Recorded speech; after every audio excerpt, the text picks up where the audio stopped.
పంచాయతీరాజ్ మరియు గ్రామీణాభివృద్ధి అధ్యక్ష. గ్రామ పంచాయతీలను పటిష్టం చేసేందుకు 2015 ఆగస్టులో గ్రామజ్యోతి కార్యక్రమాన్ని ప్రారంభించడం. మన ఊరు మన ప్రణాళికలో ప్రజల నుండి వచ్చిన సూచనల ప్రకారం గ్రామాభివృద్ధి ప్రణాళికను తయారు చేయడమే కాక గ్రామజ్యోతిలో ముఖ్యం గ్రామాలలో కంకర రోడ్లను డాంబర్ రోడ్డుగా మారుస్తూ దెబ్బతిన్న రోడ్లపై డాంబర్ రోడ్లు వేయడంతో పాటు ఆ రోడ్ల నిర్మాణ పనులను పంచాయతీరాజ్ ఇంజనీరింగ్ శాఖ చేపట్టింది. సర్పంచులు, ఎంపీటీసీలు, ఎంపీపీలు, జడ్పీటీసీలు మరియు జడ్పీ చైర్మన్ల గౌరవ వేతనం పెంచడంతో పాటు ప్రభుత్వమే ఆ వేతనాలను అందజేస్తున్నది. 2016-17 రోడ్ల అభివృద్ధి నిర్మాణ పనులు పంచాయతీరాజ్ గ్రామాభివృద్ధి శాఖకు గ్రామీణ ఉపాధి హామీ పథకంతో కలిపి 2016-17 బడ్జెట్లో మొత్తం 10,731 కోట్లు ప్రతిపాదిస్తున్నాము.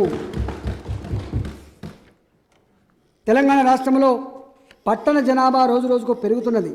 జనాభాలో దాదాపు 40% మంది పట్టణాల్లో నివసిస్తున్నారు. భవిష్యత్తులో ఇది ఇంకా పెరిగే అవకాశం ఉన్నది. పెరుగుతున్న జనాభాకు అనుగుణంగా పౌర సదుపాయాల కల్పన జరగలేదు.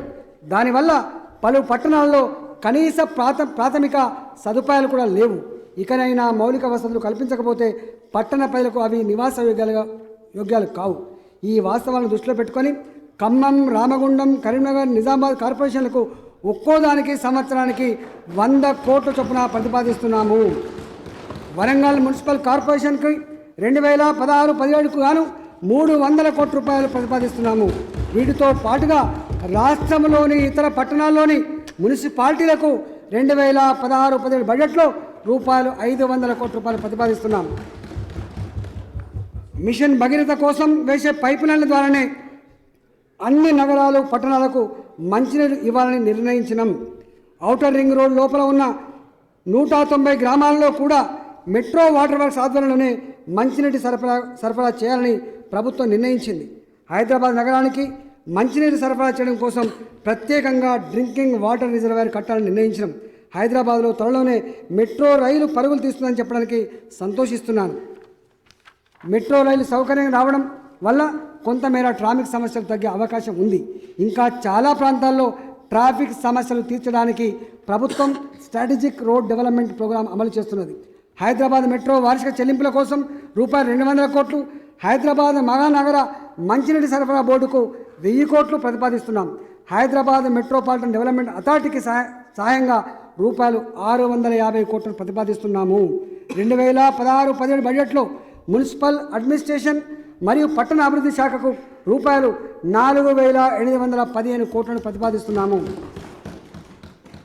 పోయిన సంవత్సరం బడ్జెట్ ప్రసంగంలో గౌరవ సభ్యులకు చెప్పినట్లే పారిశ్రామిక పెట్టుబడులకు అనుకూలమైన పారిశ్రామిక టీఎస్ ఐపాస్ విధానాన్ని తెలంగాణ రాష్ట్ర ప్రభుత్వం ప్రారంభించింది.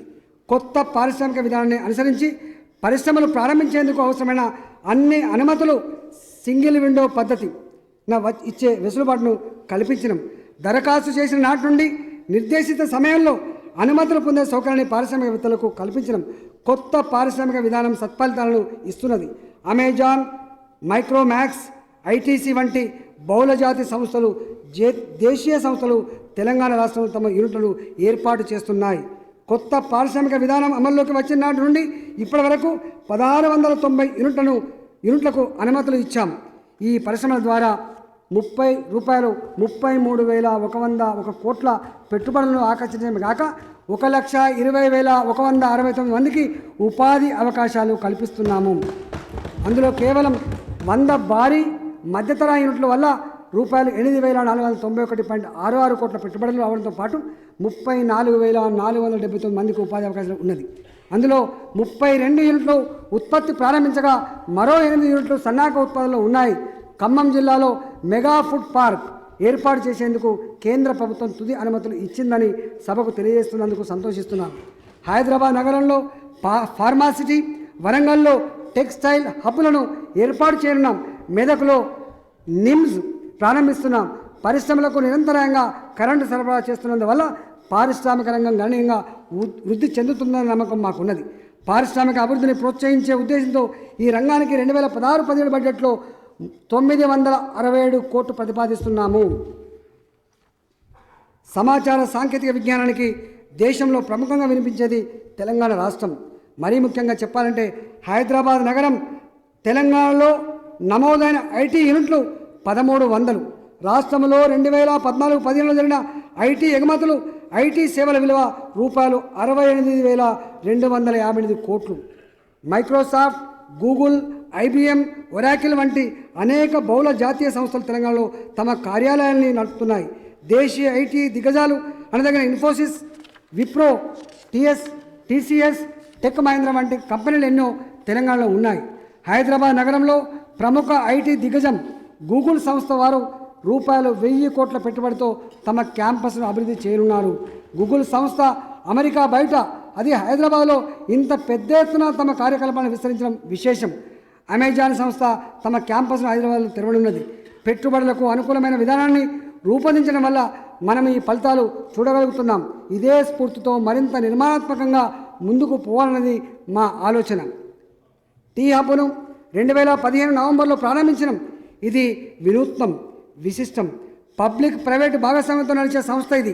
దేశంలో ప్రతిష్టాత్మకమైన 3 సంస్థల సహకారంతో తెలంగాణ రాష్ట్ర ప్రభుత్వం దీనిని సాకారం చేసింది. Indian Institute of Information Technology, Indian School of Business, నల్సార్లు ఇందులో ముఖ్య భూమిక నిర్వహిస్తున్నాయి. టెక్నాలజీకి సంబంధించిన స్టార్టప్లను టీ హబ్ ప్రోత్సహిస్తుంది. మంచి ఆలోచనలతో కంపెనీ ఏర్పాటు చేయాలనుకునే ఔత్సాకులకు ఇది ప్రేరణగా నిలుస్తుంది. వినూత్న ఆలోచన కలిగిన శక్తివంతమైన పారిశ్రామికవేత్తలను ఒక్క చోట చేర్చేందుకు టీ హబ్ కృషి చేస్తుంది. ఔత్సాహిక పారిశ్రామికవేత్తలు విజేతలై నిలిచేందుకు తోడ్పాటునిస్తుంది. ఇది తొలి దశ మాత్రమే. టీ హబ్ 2వ దశను త్వరలో ప్రారంభించబోతున్నాం. ఐటీ రంగంలో ప్రశంసాత్మకంగా చెప్పదగిన మరో ముందడుగు డిజిటల్ తెలంగాణ కార్యక్రమం. పల్లెలో ప్రతి పౌరునికి డిజిటల్ సౌకర్యాలు అందించాలన్న లక్ష్యంతో 2015 జూలై 1న ప్రారంభించడం, సామాన్యులను కూడా డిజిటల్ అక్షరాస్యతలకు తీర్చిదిద్దడం ఈ కార్యక్రమం విశిష్టత. ఐటీ శాఖకు 2016-17 బడ్జెట్లో రూపాయలు 254 కోట్లను ప్రతిపాదిస్తున్నాము. గతంలో తెలంగాణ సంస్కృతిని పట్టించుకోకపోయేవారు అధ్యక్ష. మన రాష్ట్రం ఏర్పడిన వెంటనే తెలంగాణ సంస్కృతి సాంప్రదాయాలకు పూర్వ వైభవాన్ని తెచ్చే విధంగా పలు కార్యక్రమాలు నిర్వహించడం, రాష్ట్రంలో మత సామరస్యాన్ని చాటుతూ గంగా జమున తహజీబ్ను నిర్వహించడం, రంజాన్, క్రిస్మస్లను రాష్ట్ర పండుగలుగా నిర్వహించడం, తెలంగాణ రాష్ట్రంలో ప్రముఖ పుణ్యక్షేత్రాలైన యాదగిరిగుట్ట, వేములవాడల అభివృద్ధి కోసం ఇవాళ యాదగిరిగుట్ట అభివృద్ధి అథారిటీ, వేములవాడ అభివృద్ధి అథారిటీలను ఏర్పాటు చేసినాం. మన రాష్ట్రం ఏర్పడ్డాక సాంస్కృతిక వారసత్వం, పర్యాటక ప్రదేశాలు, చారిత్రక ప్రదేశాల గురించిన అవగాహన, ఆసక్తి ప్రజల్లో ఎక్కువైంది. దశల వారీగా ఆయా ప్రదేశాలను అభివృద్ధి చేసి సౌకర్యాలను మెరుగుపరుస్తాం. చారిత్రక ఆలయాలను పునరుద్ధరించేందుకు తగిన నిధులు కామన్ గుడ్ ఫండ్లో లేనందున 2016-17 బడ్జెట్లో వన్ టైం గ్రాంట్గా 50 కోట్లను ప్రతిపాదిస్తున్నాము. క్రీడాకారులను ప్రోత్సహించేందుకు నగదు బహుమతుల మొత్తాన్ని 2016 జనవరి నుండి భారీగా పెంచడం, Olympics, Asian games, Commonwealth games, national గేమ్స్లో గోల్డ్ మెడల్ సాధించిన క్రీడాకారులకు వరుసగా 2 కోట్లు, 30 లక్షలు, 25 లక్షలు, రూపాయలు 5 లక్షలు ప్రోత్సాహకంగా ఇవ్వాలని నిర్ణయించిన అధ్యక్ష. తెలంగాణలో క్రీడల అభివృద్ధికి పాటుపడుతున్న, టోర్నమెంట్లు నిర్వహిస్తున్న క్రీడా సంఘాలను గుర్తించేందుకు, పారదర్శకంగా ఉండేందుకు మార్గదర్శకాలు రూపొందించడం, యువజన వ్యవహారాలు, పర్యాటక, సంస్కృతి శాఖకు రూపాయలు 232 కోట్లు ప్రతిపాదిస్తున్నాం అధ్యక్ష.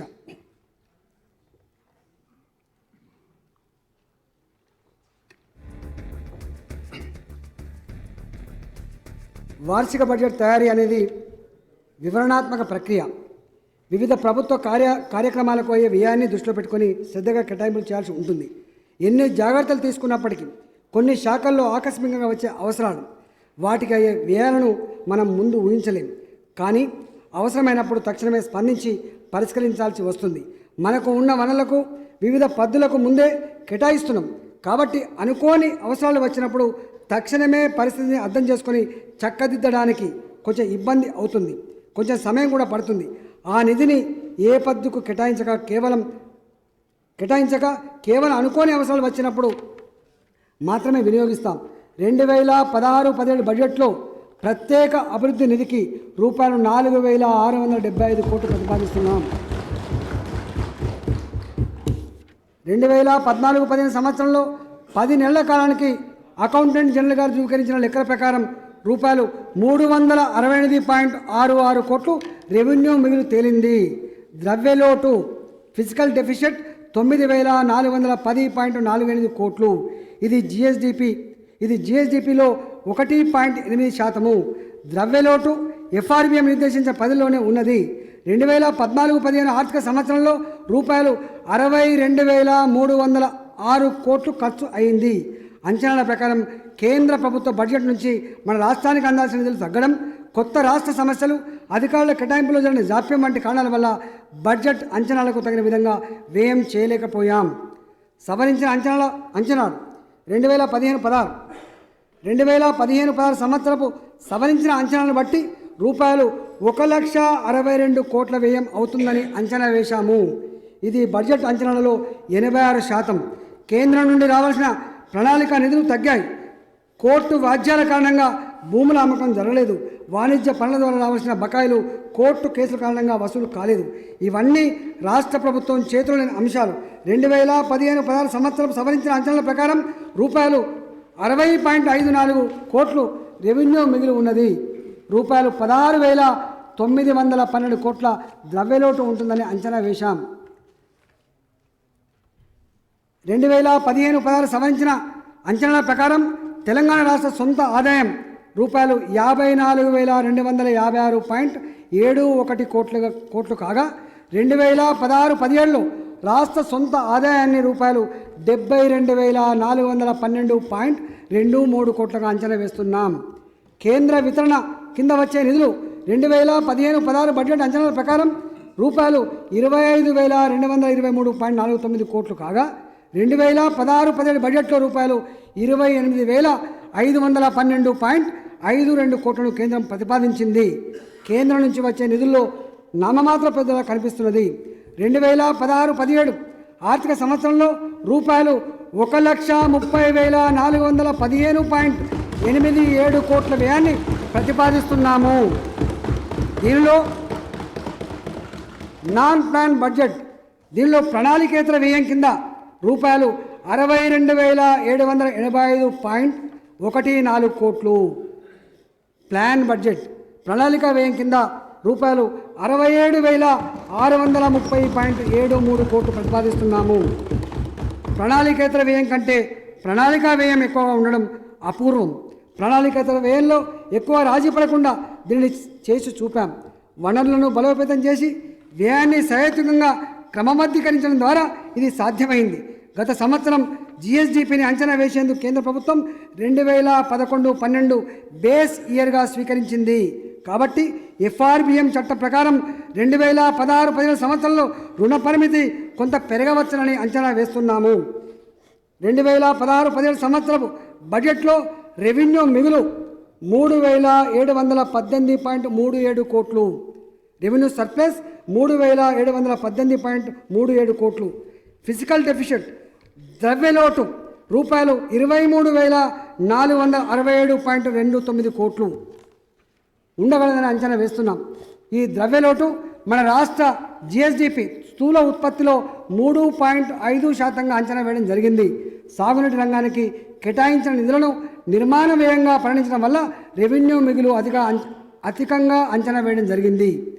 గత సంవత్సర బడ్జెట్ కేటాయింపులను ఈ సంవత్సర బడ్జెట్ ప్రతిపాదనలు శాఖల వారీగా పోల్చి చూడవద్దని గౌరవ సభ్యులకు విజ్ఞప్తి చేస్తున్నాను. వ్యయాన్ని సహేతుకంగా క్రమబద్ధీకరించేందుకు వివిధ శాఖల్లో ఒకే రకమైన లక్ష్యాలు గల పథకాలను శాఖల వారీగా కొంత అధ్యయనం చేసి హేతుబద్ధం చేయడానికి ప్రయత్నం చేశాం. కొన్ని శాఖల్లో వేతనాల వ్యయం మాత్రమే ఉన్న పథకాలను ప్రణాళిక వ్యయం నుండి ప్రణాళికేతర వ్యయానికి మార్చాం. మిషన్ భగీరథ 2 బెడ్రూమ్ల ఇళ్ల పథకాలను ప్రణాళికా వ్యయం కింద కేటాయింపులను ప్రతిపాదించలేదు. ఈ 2 పథకాలను బడ్జెటేతర వనరులతో నిర్వహించనున్నాము. వీటిలో కూడా రాష్ట్ర భాగస్వామ్యంగా పరిమిత కేటాయింపులను ప్రతిపాదించినాము. సమైక్య ఆంధ్రప్రదేశ్ రాష్ట్రంలో పోలిస్తే తెలంగాణ రాష్ట్రంలో ప్రణాళికేతర వ్యయం కన్నా ప్రణాళిక వ్యయం ఎక్కువగా ఉండడం ఓ రికార్డు. దుబారాను బాగా తగ్గించుకొని ప్రజా సంక్షేమ కార్యక్రమాలకు ఎక్కువ ఖర్చు చేయాలన్నది మా ప్రభుత్వ లక్ష్యం. సమైక్య ఆంధ్రప్రదేశ్ బడ్జెట్కు తెలంగాణ బడ్జెట్కు తేడా గమనిస్తే ప్రభుత్వ ప్రాధాన్యాలు మరింత సులభంగా అర్థమవుతాయి. సమున్నత లక్ష్యంతో రాష్ట్ర ప్రభుత్వం రూపొందించి అమలు చేస్తున్న పథకాలను ప్రజలు సహృదయంగా ఆహ్వానిస్తున్నాను అనేదే మాకు సంతృప్తిని కలిగిస్తున్నది. సంక్షేమ పథకాలకు ప్రజల ఆమోదం లభించినప్పుడు కలిగే తృప్తికి మించినది ఏమీ ఉండదు. ప్రజలే ప్రభువులుగా భావించే మా ప్రభుత్వానికి ప్రజల మన్ననలతో పాటు జాతీయ అంతర్జాతీయ స్థాయిలోనూ ప్రశంసలు అందుతున్నాయి. ఇండియా టుడే జర్నల్ వారు state of the states conclave అనే ప్రత్యేక సంచికను విడుదల చేశారు. ఇండియా టుడే జర్నల్ వారు వివిధ రాష్ట్రాల పనితీరుపై అధ్యయనం చేసి తెలంగాణ రాష్ట్రాన్ని అన్ని వర్గాలను కలుపుకుపోయే రాష్ట్రంగా అభివర్ణించారు. మెర్సర్ అనే అంతర్జాతీయ సంస్థ వారు జీవన నాణ్యతపై నిర్వహించిన అంతర్జాతీయ సర్వేలో భారతదేశంలో అత్యంత ఉత్తమ నగరంగా హైదరాబాద్ నిర్ణయించారు. హైదరాబాద్ నగరం ఆసియా ఖండంలో అత్యుత్తమ మైస్ నగరంగా గుర్తించారు. అధ్యక్ష, ఈ అవార్డులకు రివార్డులకు మేము పొంగిపోము. వీటన్నింటి వల్ల మాపై మరింత బాధ్యత పెరిగింది. చేతనతో దృఢ నిశ్చయంతో బంగారు తెలంగాణ సాధనకు కృషి చేయాల్సిన సంకల్ప బలాన్ని ఇవి పెంచుతున్నాయి. ఆర్థిక శాస్త్ర పితామహుడు కౌటిల్యుడికి ఉన్న రాజనీతి గీత, భవిష్యత్ అవసరాలపై నాటి అశోక చక్రవర్తికి ఉన్నంత దార్శనికత, ఇంటిని చక్కబెట్టుకొని సగటు ఇల్లాలికి ఉండే ఇగురం మా ఈ మూడింటి మేలైన కలయిక ఈ బడ్జెట్ అని చెప్పి ప్రతిపాదిస్తున్నారు. ఇంతకాలం నిర్లక్ష్యానికి గురైన తెలంగాణ ఆర్థికాభివృద్ధిని వేగవంతం చేసేందుకు వినూత్న చర్యలు తీసుకుంటున్నాం. ఇంత తక్కువ సమయంలో ఇన్ని కొత్త పథకాలకు అంకురార్పణ చేసిన ఏకైక రాష్ట్రం తెలంగాణ ఒక్కటే. 2014 జూన్ 1 వరకు తెలంగాణ ఒక బంధించిన పులి. ఇప్పుడు ఇది సంఖ్యలు తెంచుకొని సొంత రాష్ట్రంగా అవతరించింది. దేశంలోకెల్లా అతివేగంగా అభివృద్ధి చెందుతున్న రాష్ట్రాల్లో మనం ఉన్నాం. అభివృద్ధికి వనరుల కంటే సుపరిపాలనే ఎక్కువ దోహదం పడుతుందని ఎన్నో అధ్యయనాలు సూచిస్తున్నాయి. వనరులకు తోడు మనకున్న బలమైన నాయకత్వం, సుపరిపాలన, అంతులేని ప్రజాభిమానం తెలంగాణ రాష్ట్రాన్ని స్థిరంగా ముందుకు తీసుకెళ్తాయి. ఇంతటితో నా బడ్జెట్ ప్రసంగాన్ని ముగిస్తూ బడ్జెట్ను సభ ఆమోదానికై సమర్పిస్తున్నాను.